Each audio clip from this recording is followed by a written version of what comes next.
ವಿಕ್ರಮ, ದಂತಕಥೆ ಹೇಳಲೇ ಇಲ್ಲ. ಹೇಳ್ತೀನಿ ಕೇಳು ಬೇತಾಳ.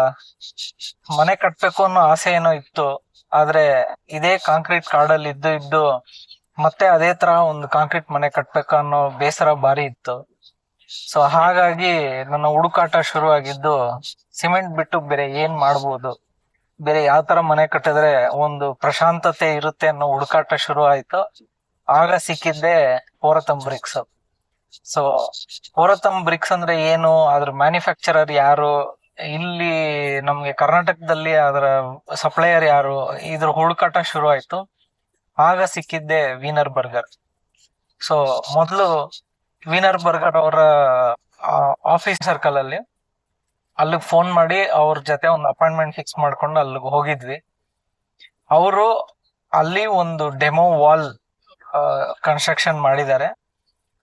ಅದರಲ್ಲಿ ನಿಮ್ಗೆ ವಿತ್ ಪ್ಲಾಸ್ಟಿಂಗ್, ವಿತೌಟ್ ಪ್ಲಾಸ್ಟಿಂಗ್ ಯಾವ ತರ ಕಲ್ಗಳಿದಾವೆ, ಯಾವ ಸೈಜ್ ಕಲ್ಗಳಿದಾವೆ, ನೀವು ಯಾವ್ಯಾವ ರೀತಿ ಅದನ್ನ ಯೂಸ್ ಮಾಡ್ಬೋದು, ಅದರಲ್ಲಿ ನಿಮ್ಗೆ ಬಾತ್ರೂಮ್ ಫಿಕ್ಸ್ಚರ್ಸ್ ಅದೆಲ್ಲ ಬರ್ಬೇಕಂದ್ರೆ ಹೇಗ್ ಬರುತ್ತೆ, ನೀವು ಪ್ಲಾಸ್ಟಿಂಗ್ ಮಾಡಿ ಪೇಂಟ್ ಮಾಡ್ಬೇಕಂದ್ರೆ ಅದು ಯಾವ ತರ ಕಾಣಿಸುತ್ತೆ, ಇದ್ರ ಎಲ್ಲದರ ಅನುಭವ ನಿಮಗೆ ಅಲ್ಲಿ ಸಿಗುತ್ತೆ. ನೀವು ಅಲ್ಲಿ ಹೋಗಿ ಇದನ್ನೆಲ್ಲ ನೋಡ್ತಾ ಇದ್ದಂಗೆ ಇದೇ ಬ್ರಿಕ್ ಓಕೆ ಅಂತ ಡಿಸೈಡ್ ಮಾಡ್ಬಿಟ್ಟ ವಿಕ್ರಮ. ಅಲ್ಲಿಗೆ ಮುಗಿಲಿಲ್ಲ ಬೇತಾಳ. ಅದಕ್ಕಿಂತ ದೊಡ್ಡ ಕಷ್ಟ ಮನೆಯವ್ರನ್ನ ಒಪ್ಸೋದು. ಸೊ ಅದಕ್ಕಾಗಿ ಅವ್ರ ಹತ್ರ ಇರೋ ಮೆಟೀರಿಯಲ್ಸ್ ಅಲ್ಲಿ ಸ್ವಲ್ಪ ಸ್ಯಾಂಪಲ್ ತಗೊಂಡ್ಬಂದು ಮನೆಯಲ್ಲಿ ವಾಟರ್ ಟೆಸ್ಟ್ ಮಾಡಿದ್ವಿ. ವಾಟರ್ ಅಬ್ಸಾರ್ಪ್ಷನ್ ಟೆಸ್ಟು ಮತ್ತೆ ಕಲ್ಲು ಎಷ್ಟು ವೆಯ್ಟ್ ಆಗುತ್ತೆ, ಈ ತರ ಟೆಸ್ಟ್ಗಳನ್ನೆಲ್ಲ ಮಾಡಿದ್ವಿ ಮನೆಯಲ್ಲೇನೆ. ಸೊ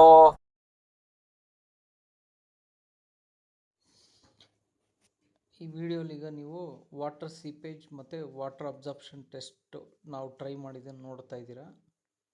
ಇದಕ್ಕೆ ಒಂದು ಬಕೆಟಲ್ಲಿ ಫುಲ್ಲು ನೀರು ತುಂಬಿಸಿ ಕಲ್ಲನ್ನ ವರ್ಟಿಕಲಾಗಿ ನಿಲ್ಲಿಸಿದ್ದೆ. ಇದರಲ್ಲಿ ಏನು ಟ್ರೈ ಮಾಡಿದ್ರೆ ಎಷ್ಟು ನೀರು ಅಬ್ಸರ್ವ್ ಮಾಡುತ್ತೆ, ಪ್ಲಸ್ ಅಬ್ಸರ್ವ್ ಮಾಡಿರೋ ನೀರು ಮೇಲಕ್ಕೆ ಎಷ್ಟರ ಮಟ್ಟಕ್ಕೆ ನೆಕ್ಸ್ಟು ಮೇಲಕ್ಕೆ ಪಾಸ್ ಆಗುತ್ತೆ ಅನ್ನೋದನ್ನು ನೋಡೋದಕ್ಕೆ ಇದನ್ನು ಟ್ರೈ ಮಾಡಿದ್ವಿ. ಆಲ್ಮೋಸ್ಟು 2 days ಆ ಕಲ್ಲನ್ನ ಫುಲ್ಲು ಬಕೆಟ್ ನೀರಲ್ಲಿ ನೆನೆಸಿಟ್ಟಿದ್ವಿ.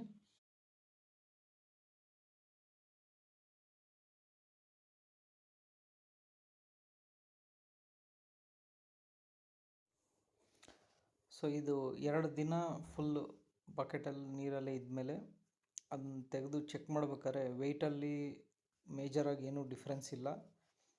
ಅದೇ ರೀತಿ ಒದ್ದೆ ಆಗಿರೋ ಬ್ರಿಕ್ಸು ಎಡ್ಜಸ್ ಏನಾದರೂ ಕ್ರ್ಯಾಕ್ ಆಗುತ್ತಾ ಅಂತಲೂ ಕುಟ್ಟು ನೋಡಿದೆ. ಅದರಲ್ಲೂ ಅಂಥ ಏನೂ ಇದಾಗಿಲ್ಲ, ಕಲ್ಲು ಸ್ಟ್ರಾಂಗಾಗೇ ಇದೆ. ಮತ್ತು ಅಬ್ಸರ್ವ್ ಆಗಿರೋ ನೀರೂ ಮೇಲಕ್ಕೆ ಅಷ್ಟಕ್ಕೆ ಪಾಸ್ ಆಗಿಲ್ಲ. ಬಕೆಟಲ್ಲಿ ಯಾವ ಲೆವೆಲಲ್ಲಿ ಇಟ್ಟಿದ್ನೋ ಅದೇ ಲೆವೆಲಲ್ಲಿ ವೆಟ್ ಇದೆ, ಅದಕ್ಕೆ ಮೇಲೆ ಡ್ರೈಯೇ ಇತ್ತು. ಆದರೂ ಸಮಾಧಾನ ಆಗಲಿಲ್ಲ. ಮತ್ತು ಇನ್ನೊಂದು ಕಲ್ಲನ್ನ ಒಂದು ಟಬ್ಬಲ್ಲಿ ಸ್ವಲ್ಪ ಮಾತ್ರ ನೀರು ಅದಕ್ಕೆ ಟಚ್ ಆಗಂಗೆ ಇಟ್ಟಿದ್ವಿ. ಲೈಕ್ ಒಂದು ಬಾತ್ರೂಮಲ್ಲಿ ಹೇಗೆ ವಾಟರ್ ಸೀಪೇಜ್ ಇಶ್ಯೂ ಬರುತ್ತೆ ಅದನ್ನು ಚೆಕ್ ಮಾಡೋ ಥರ. ಈ ಟೆಸ್ಟ್ ರಿಸಲ್ಟು ತುಂಬ ಚೆನ್ನಾಗೇ ಇತ್ತು. ಕಲ್ಲು ಕಾಲು ಭಾಗ ಕೂಡ ನೀರು ಎಳ್ಕೊಂಡಿರಲಿಲ್ಲ. ನೀರು ಎಷ್ಟಿತ್ತೋ ಅದೇ ಲೆವೆಲಲ್ಲೇ ಇತ್ತು, ಮೇಲಕ್ಕೆ ಪಾಸ್ ಆಗಲಿಲ್ಲ.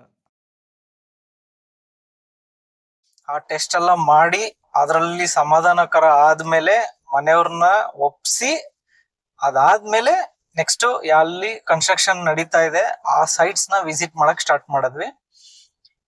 ಆ ತರ ಸೈಟ್ ವಿಸಿಟ್ಗೆ ಹೋಗಿ ಸಿಕ್ದವ್ರೆ ಈಗ ನಮ್ ಕನ್ಸ್ಟ್ರಕ್ಷನ್ ಮಾಡ್ತಿರೋರು ರಾಜ್ಕುಮಾರ್ ಅಂತ. ಸೊ 2-3 ಸೈಟ್ ವಿಸಿಟ್ ಮಾಡಿದ್ರಲ್ಲಿ ನಮ್ಗೆ ಈ ಸೈಟ್ ಅಲ್ಲಿ ನಡೀತಿರೋ ಕೆಲಸ ನೋಡಿ ನಮ್ಗೆ ಓಕೆ ಅನ್ನಿಸ್ತು. ಸೊ ನೆಕ್ಸ್ಟ್ ಅವ್ರನ್ನ ಕರೆದು ನಮ್ಮ ಹತ್ರ ಇದ್ದಿದ್ ಪ್ಲಾನ್ ಬೇಸ್ಡ್ ಅವ್ರನ್ನ ನಾವು ಮಾತಾಡ್ಸಿದ್ವಿ.